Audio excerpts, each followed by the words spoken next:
जैसे no room rent और sorry for room rent, हमने 2 ये मुहिम ट्विटर के माध्यम से हमने चलाई थी। देश में 25वें नंबर पे ट्रेंडिंग में रहा था ये no sorry for room rent, और 25 से 30,000 छात्रों ने इस पर ट्वीट करके दर्शा दिया था कि निश्चित रूप से छात्र परेशान हैं और उनको सहूलियत मिलनी चाहिए। उन तमाम एमएलए से, उन तमाम नेताओं से मेरा निवेदन है कि वोट आएंगे तो वोट के समय आप वोट मांगने उनसे जाओगे चुनाव के समय।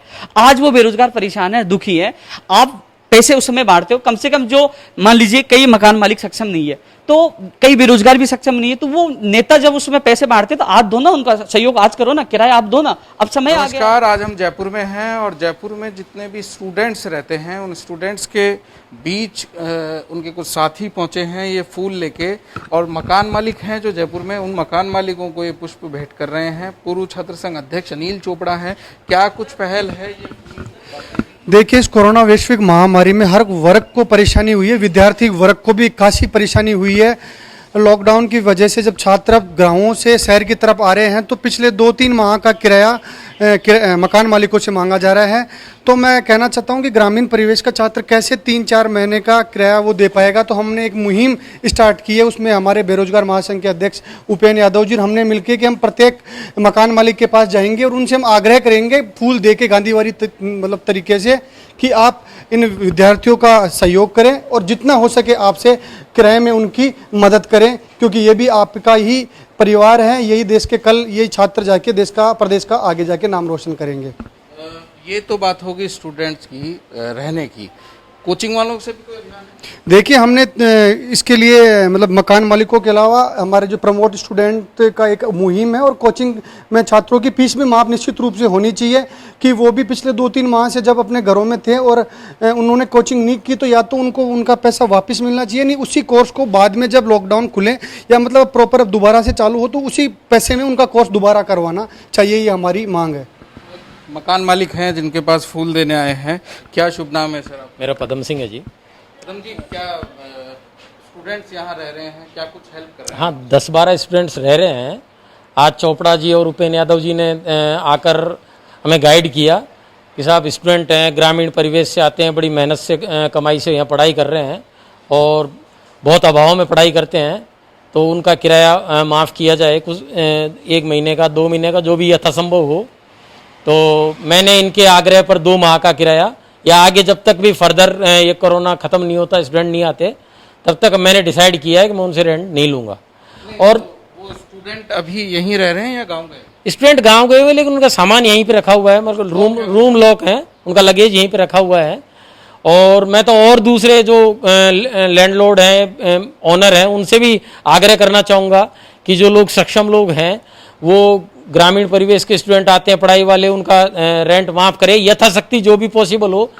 2-3 माह का ना तो 1 माह का 1.5 माह का जो भी करके और उनकी मदद करें, क्योंकि ग्रामीण परिवेश के बच्चे बड़ी मुश्किल से यहाँ पे पढ़ पाते हैं, उनको बहुत परेशानी का सामना करना पड़ता है, तो उसमें सहयोग करें। और इनका जो चोपड़ा जी का और उपेंद्र जी का अभियान है, मैं इसकी सराहना करता हूँ, अति उत्तम अभियान है और इसमें सभी लोगों को भागीदारी निभानी चाहिए। बिल्कुल, देखा आपने कैसे गुलाब के फूल जो हैं वो लोगों को बांट रहे हैं, और इस अभियान में क्या कुछ रेस्पॉन्स मिल रहा है या शुरुआत यहीं से है? देखो, अभियान में मकान मालिकों ने एक मिसाल कायम की है, लगातार मकान मालिक आगे आ रहे हैं और किराया माफ कर रहे हैं। मैं धन्यवाद देना चाहूँगा पदम जी को, जिन्होंने हमारी बात को स्वीकारा, क्योंकि हम गांधीगिरी के हिसाब से गुलाब का फूल देकर हर मकान मालिक से प्रार्थना कर रहे हैं।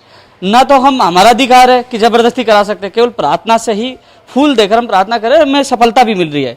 क्योंकि जो लॉकडाउन लगने की वजह से बेरोजगार घर जा चुके थे, कई आर्थिक स्थिति से कमजोर है, वो दुखी है, चिंतन, उनके लगातार कॉल और मैसेज हमें प्राप्त हो रहे थे। हमने माननीय मुख्यमंत्री जी से भी निवेदन किया कि किराया माफ किया जाए, सरकार से पूरी गुहार की, लेकिन जब तक सरकार माफ करेगी उससे पहले कई मकान मालिकों में, बेरोजगारों में झड़प हो चुकी है, द्वेषता नहीं बढ़े, भाईचारा बना रहे, प्रेम बना रहे। इसलिए हमने ये गांधीगिरी एक अभियान चलाया, हाथ जोड़कर गुलाब का फूल देकर किराया माफ किया जाए, जिसमें सफलता मिल रही है। आज हम सुबह इनके पूछे तो उनसे 10-12 स्टूडेंट का किराया माफ किया, तो एक बड़ी इन्होंने मिसाल पेश की है। साथ में प्रदेश के तमाम उन मकान मालिकों से मेरा निवेदन है कि वो भी मिसाल पेश करें, क्योंकि ये आने वाले हमारे देश और प्रदेश का भविष्य है। इसके अलावा जो कोचिंग वाला जो मामला है, क्योंकि जो कोचिंग वालों ने जो फीस ली थी लॉकडाउन के बाद, विद्यार्थी घर घर जा चुके थे, तो उनकी फीस वापस करनी चाहिए या लॉकडाउन समाप्त होने के बाद उसी फीस पे कोचिंग करनी चाहिए। ये सरकार से हम निवेदन कर रहे हैं। सरकार कह रही है कि मकान मालिकों को हम निर्देश नहीं दे सकते, लेकिन कोचिंग वालों को निर्देश दे सकते, क्योंकि उन्होंने फीस ली थी, रसीद दी थी और उन कोचिंग नहीं करवाई। तो ये अभियान भी हमारा चलेगा, लेकिन फिलहाल हमारा अभियान है मकान मालिकों से निवेदन करके बेरोजगार को राहत मिले। ये तो बात होगी राजधानी की। जयपुर के अलावा बहुत जैसी जगह है, जब जोधपुर की बात करें, कोटा की, तो स्टूडेंट्स तो वहाँ भी रह रहे हैं। देखो, जो सोशल मीडिया के माध्यम से लगातार पूरे प्रदेश में हमारी मुहिम चल रही है।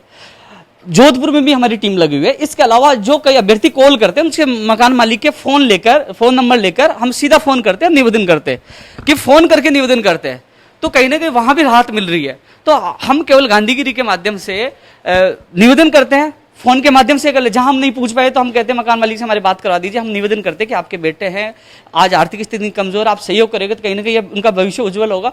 तो वो कई मकान मालिक इसमें पहल में शामिल भी हो रहे हैं। हमारी मुहिम एक सफलता की तरफ अग्रसर हो रही है और कहीं ना कहीं कई लोगों को लाभ भी मिला है। ये तो जो आर्थिक मदद जो कहते हैं कि मकान मालिक की तरफ से इन लोगों को की गई थी, वो लोग हैं। और क्या स्टूडेंट्स के और इसके अलावा भी कोई समस्याएं आ रही है?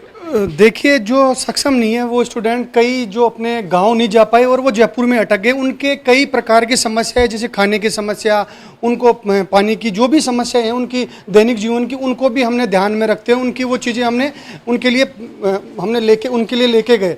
तो मैं कहना चाहता हूं कि विद्यार्थी वर्ग की कोई भी ऐसी समस्या हो जिसमें वो हमसे चाहते हैं कि हम उनकी जहां कहीं भी मदद कर सके, उसके लिए हम तत्पर हैं। और जयपुर में रहने वाले छात्रों की कोई भी समस्या के लिए हम उनके लिए लड़ाई लड़ेंगे। और इसके अलावा मैं एक बात और बताना चाहूँगा कि जैसा कि आपने पूछा कि आपको पूरे प्रदेश में किस प्रकार से आप छात्रों की मदद कर पाओगे, तो हमने इस मुहिम की शुरुआत जैसे नो रूम रेंट और सॉरी फॉर रूम रेंट, हमने ये मुहिम ट्विटर के माध्यम से हमने चलाई थी। ये ट्विटर पे ट्रेंडिंग में भी रहा था। हाँ, पूरे देश में 25वें नंबर पे ट्रेंडिंग में रहा था ये no sorry for room rent. और 25 से 30,000 छात्रों ने इस पे ट्वीट करके दर्शा दिया था कि निश्चित रूप से छात्र परेशान हैं और उनको सहूलियत मिलनी चाहिए। उपेन, ये सोशल मीडिया का सदुपयोग देखा, क्योंकि ट्विटर पे बहुत अच्छा ट्रेंडिंग में रहा। बिल्कुल, हमने ट्रेंड भी करवाया, सरकार तक के माननीय मुख्यमंत्री तक बात पूछे। लेकिन एक सबसे बड़ा सवाल है, हमारा संगठन राजस्थान बेरोजगार एकीकृत महासंघ एक सबसे बड़ा संगठन जिसने पहल की। मैंने भाई अनिल चोपड़ा जी से निवेदन किया कि आप पूर्व छात्र संघ अध्यक्ष रहे, हमारी पहल में जुड़े, हमारा सहयोग करें। इन्होंने हमारी बात को माना, हमारे साथ लगे हुए और मुहिम एक सफलता की ओर अग्रसर है। लेकिन उन तमाम एमएलए से, उन तमाम नेताओं से मेरा निवेदन है कि वोट आएंगे तो वोट के समय आप वोट मांगने उनसे जाओगे चुनाव के समय।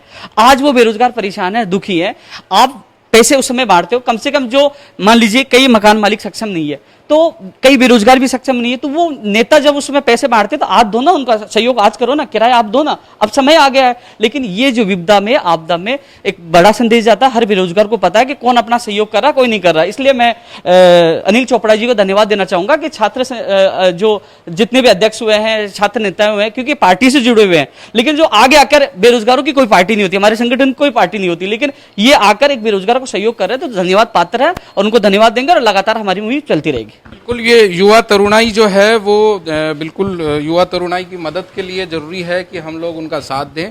और अगर आपके आसपास में भी कोई ऐसे लोग किराए पे रहते हों तो आप भी निवेदन कीजिए कि उन लोगों का किराया जो है वो माफ़ हो जाए। आर्थिक सहयोग अगर आपका, क्योंकि स्टूडेंट जो है आने वाले भारत का जो भविष्य है, वो लोग आर्थिक रूप से क्योंकि परेशान वो रहते हैं। और वहीं दूसरी ओर लॉकडाउन में उनकी जो परेशानी है वो ज़्यादा बढ़ गई थी। तो ऐसे में आप ही उनका सहयोग करें और उनकी मदद करें। नमस्कार।